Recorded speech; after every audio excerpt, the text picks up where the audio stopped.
Launch control, this is Houston. We are go for launch. Hold on to your lug nuts. It's time for an overhaul. Turn it up, son. I'm your huckleberry. I don't give jobs, I hire men. You won't give me anything, and I won't give you anything. Collision, sir. Whoa, relax. We're not even moving. There's no crying in baseball. Live and statewide from Spence Broadcast Plaza. We're News New Mexico with Jim Spence and Michael Swickard. Rachel Pulaski's here. I'm Michael Swickard. Jerry Harden is our producer-director. You can go to newsnm.com and follow along. Also, Facebook.com/spell it out, News New Mexico. On our Newsmaker line, Marita Noon. She's on the road. Energy Makes America Great. Org. I always forget that. She reminds me it's energymakesamericagreat.org. You're on the road. I think you have it by now. You're on the road again, Willie, huh?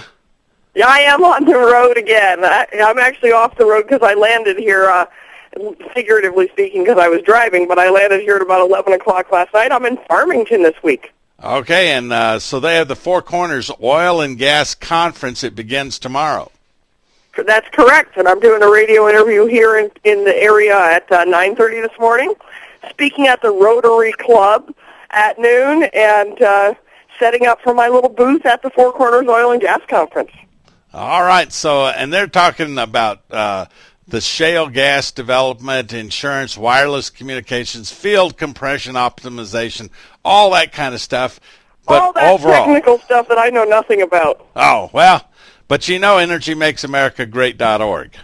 That I do know, and I do know what our president is doing to hurt or help energy development in America, our domestic energy production, and overall the economy. And I know what's going on overall in New Mexico. So if you go to townhall.com in the finance section, Sunday you have a column on Town Hall, Panetta Beats War Drums on Climate Change. Talk a little bit about developing that column.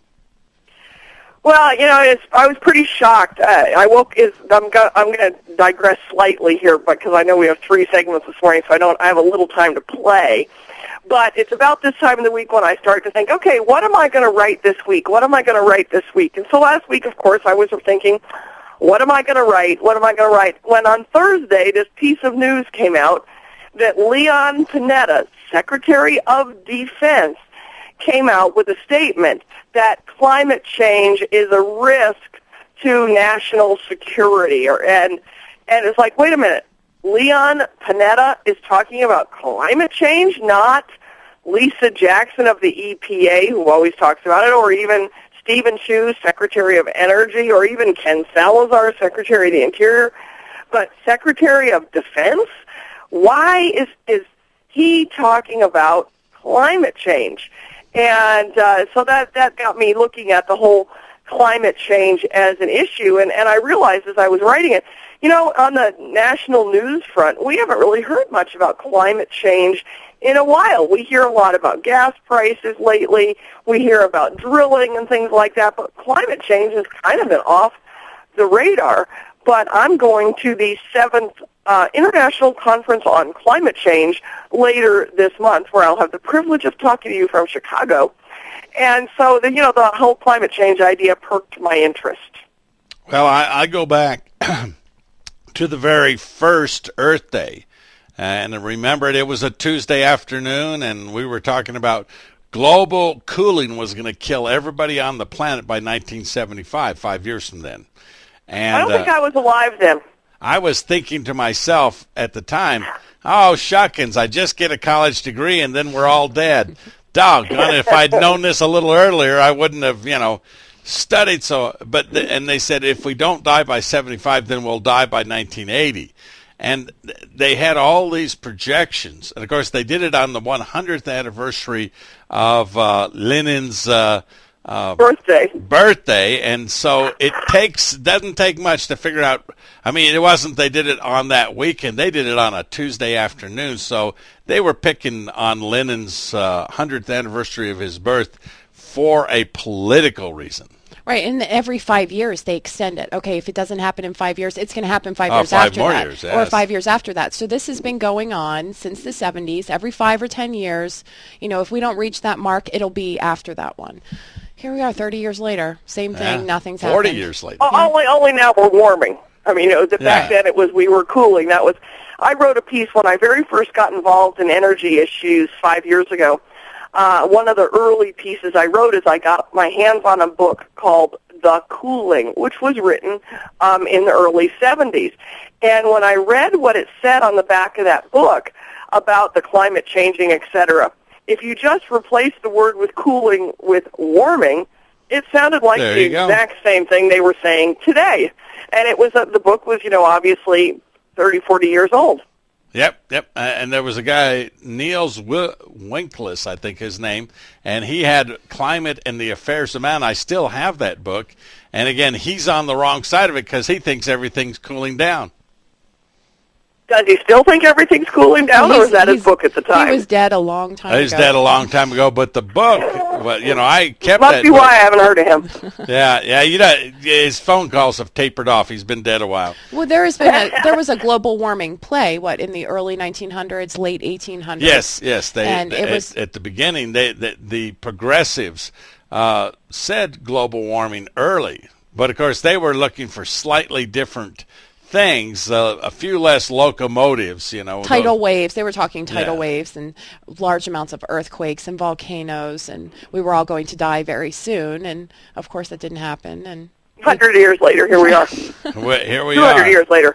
What effect does it have on energy production? Well, the interesting thing is that the global warming scare, the global warming scheme, is one of the two major drivers for renewable energy. It's one of the reasons why we are spending so much money on Solyndra et al. And it's one of the reasons that this administration has pushed cap and trade, which they did not get through, which Obama did not get through. So now he's doing the same essential thing through the EPA and through regulation. But all of that is motivated, at least half, by the global warming scheme and of course it's also helping President Obama's campaign donors, etc. So it's a part of crony capitalism, but it's for the public, it's based on climate change mitigation. We're talking with Marita Noon, EnergyMakesAmericaGreat.org. More with her when we come back. My mind is aglow with whirling, transient nodes of thought, careening through a cosmic vapor of invention. Ditto. Me too. Well, maybe not so much. I'm Michael Swicker. Got Rachel Pileski here. We're News New Mexico. Got Marita Noon, EnergyMakesAmericaGreat.org. Marita, when you first heard about global warming, the very first time, did you fall for it? Honestly, I don't recall that I heard much about it until I got involved in energy issues, which I think is relevant because I think it perhaps represents the average person's level of awareness.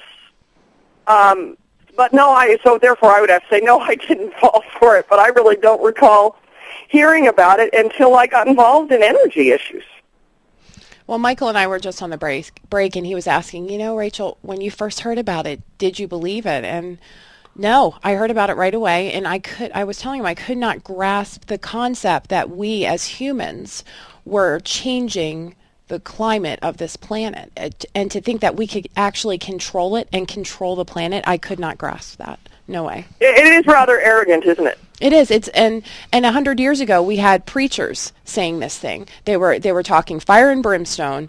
The volcanoes were going to erupt. The tidal waves were coming if we weren't kind and God-fearing. Now we just have government doing it. Well, Yeah, it is amazing. Now, Marita, there's an old story about a lawyer who sends a note to his client, says, I looked out the window and I thought I saw you across the street, so I went over to say hi, and it turned out not to be you, 1/4 hour, billing. Sorry, I was a little slow on that one. Every time we hear global warming, reach in your wallet and pull money out and throw it away. Yes. It's and again, that's the reason behind, the motivation behind all this push for renewable energy, because the belief is that climate change is caused by humans, basically Americans, driving our SUVs and living a good lifestyle. And global warming provides a mechanism to stunt our growth. In fact, I wrote 3 columns on it. You'll remember we discussed them back in early December that I thought were some of my best work. I did a 3-part series around the time of the Kyoto climate change conference. Not Kyoto, it was in Durban, but where they were looking to renew the Kyoto Treaty, and talked about what's the real motivation behind climate change. But the perceived motivation is the reduction of CO2 in the climate. But again, this last winter when the snow was getting up there in, crisis stage, you would have liked to have a little more warming in some places. Oh, I joke about it. I'm praying for global warming. I'm tired of shoveling this snow. Well, and so the real question you have to ask is one most people don't, which is, what is the perfect climate for the world? Is there a perfect climate? Because they're worried about it getting cold, or, no, they're worried about it getting hot. Oh, no, they're worried about it getting changeable, and you're going, but what's the best thing? If you're in North Dakota, you're not looking for it to get any colder. Certainly not. Certainly not. And the reality is that a higher CO2 environment produces more crops, produces greener plants, which produce more oxygen. So, there's definitely a debate out on either way. And the climate does change, as we've talked about. They were worried that things were cooling, then they're worried about their warming. And then, as I address in my column, James Lovelock, who was one of the really kind of way out there alarmists on climate change, has now come out in the last few weeks and acknowledged that he was wrong. He's used the word flat out, he was wrong. Wow. Admits it. I've been wrong many times. I'm not wrong about this. For a second, I thought you were moving, which would make us so sad.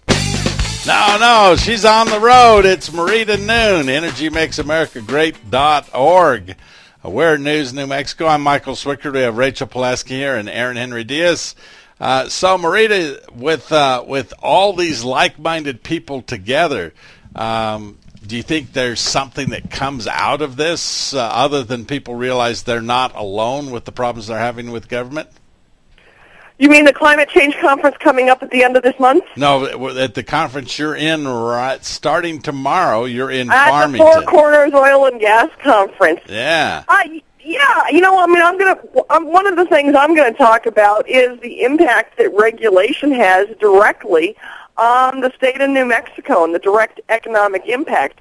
And you can extrapolate that out to a national viewpoint as well. And, going back to climate change for a moment, that's where all this regulation that we're seeing, not necessarily all, but a huge amount of this regulation, all the new fracking regulations that we're seeing coming out, they're all based on the idea of getting rid of petroleum fuels.